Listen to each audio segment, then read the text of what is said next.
Hello बच्चों, let's see the question. The question is in 2-fluoroethanol which conformer will be most stable. हमें यहाँ पे question में दे रखा है कि 2-फ्लोरोइथेनॉल जो होता है उसका कौन सा कन्फर्मर सबसे ज़्यादा स्टेबल होता है। चार ऑप्शंस दे रखे हैं, बताने में से कौन सा ऑप्शन करेक्ट है। चलिए इसका सॉल्यूशन देख लेते हैं। अगर हम बात करें इस क्वेश्चन के की कॉन्सेप्ट की, तो यहाँ पे की कॉन्सेप्ट क्या हो जाएगा, यहाँ पे की कॉन्सेप्ट हो जाएगा कन्फर्मर।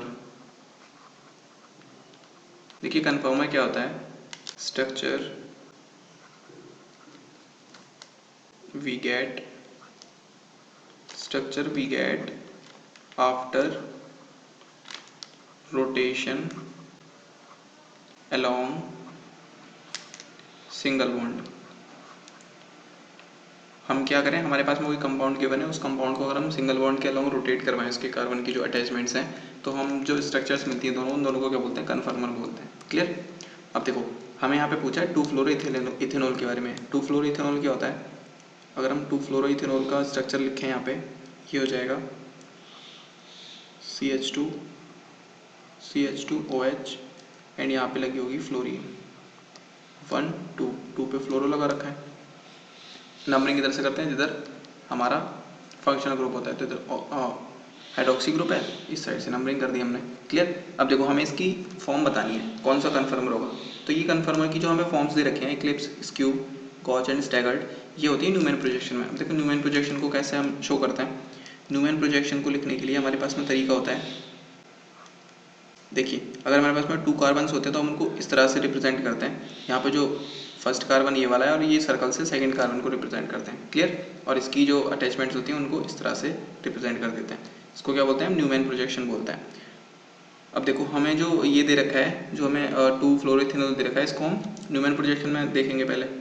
चलिए इसको पुट कर देते हैं यहाँ पे। अब देखिए हम क्या करेंगे, ये जो हमें गिवन स्ट्रक्चर है इसको न्यूमैन प्रोजेक्शन में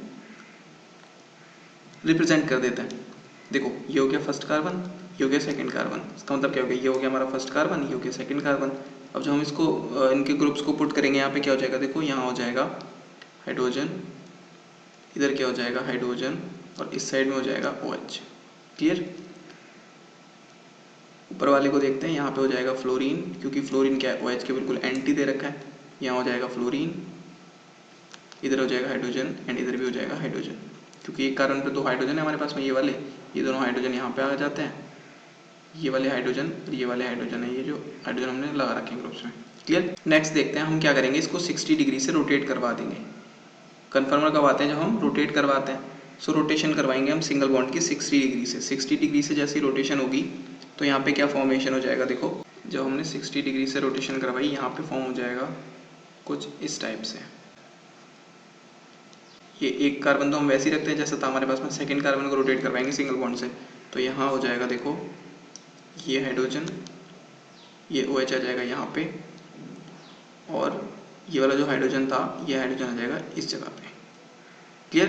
तो ये इस टाइप से स्ट्रक्चर बन जाएगी, और ये क्या हो जाती है, देखो इनको बोलते हैं इक्लिप्स। इक्लिप्स कब बोलते हैं हम, इक्लिप्स बोलते हैं जब ये सिंगल बॉन्ड दोनों के पैरेलल हो जाते हैं, और इसको बोलते हैं स्टैगर्ड जब ये पैरेलल नहीं होते हैं। क्लियर। ये इक्लिप्स फॉर्म है, ये स्टैगर्ड फॉर्म है। अब देखो हम फिर से इसको 60 डिग्री से रोटेट करेंगे, फिर से रोटेट करेंगे तो यहाँ पे क्या आ जाएगा, फर्स्ट तो सेम रहेगा, जो फर्स्ट कार्बन है उसकी अटैचमेंट तो सेम रहेंगी, fluorine, hydrogen and hydrogen. Second वाला जो कार्बन है उसकी यहाँ पे चेंज हो जाएंगी। देखो जब 60 डिग्री से रोटेट करेंगे तो ये हो जाएगा यहाँ पे हाइड्रोजन, ये हाइड्रोजन यहाँ आ जाएगा, और ये OH आ जाएगा इस जगह पे।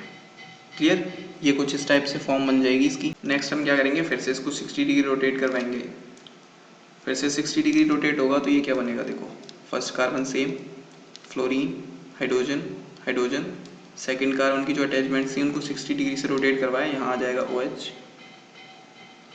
क्लियर। यहाँ पे क्या आ जाएगा हाइड्रोजन, और यहाँ पे आ जाएगा हाइड्रोजन। ये बन जाएंगी हमारी फॉर्म। अब यहाँ पे क्या होगा, देखो ये भी इक्लिप्स, ये हो जाएगी स्टैगर्ड, ये हो जाएगी इक्लिप्स, क्योंकि इसके क्या है बॉन्ड्स जो है वो पैरेलल है। अब हमें क्या बताना है, हमें बताना है इनमें से कौन सा जो है, कौन सी कन्फर्मर सबसे ज़्यादा स्टेबल है। तो देखिए हमारे पास में ये वाली जो 2 फॉर्म्स है जिसमें फ्लोरीन और OH यहाँ पे, और एक में फ्लोरीन और OH इस जगह पे है। क्लियर। अगर हम इन दोनों की बात करें तो देखो फ्लोरीन और ऑक्सीजन यहाँ पे क्या करेंगे, हाइड्रोजन बॉन्डिंग शो करेंगे। क्या शो करेंगे, हाइड्रोजन बॉन्डिंग। ओके, यहाँ पे हाइड्रोजन बॉन्डिंग हो जाएगी, होगी यहाँ पे भी हाइड्रोजन बॉन्डिंग, बट यहाँ पे क्योंकि ये हाइड्रोजन हाइड्रोजन पास में है तो ये थोड़ा सा रिपेल करेंगे, जिसकी वजह से ये कम स्टेबल हो जाएगा। बट यहाँ पे कोई रिपल्शन नहीं है, देखो सारे के सारे जो ग्रुप्स हैं वो इक्वली डिस्टेंस पे हैं। सो ये वाली जो फॉर्म है हमारी, ये सबसे ज़्यादा स्टेबल हो जाएगी, स्टैगर्ड फॉर्म जो है वो स्टेबल हो जाएगी। देखिए इसको हम स्टैगर्ड नहीं बोलते, इसको हम बोलते हैं गॉश फॉर्म।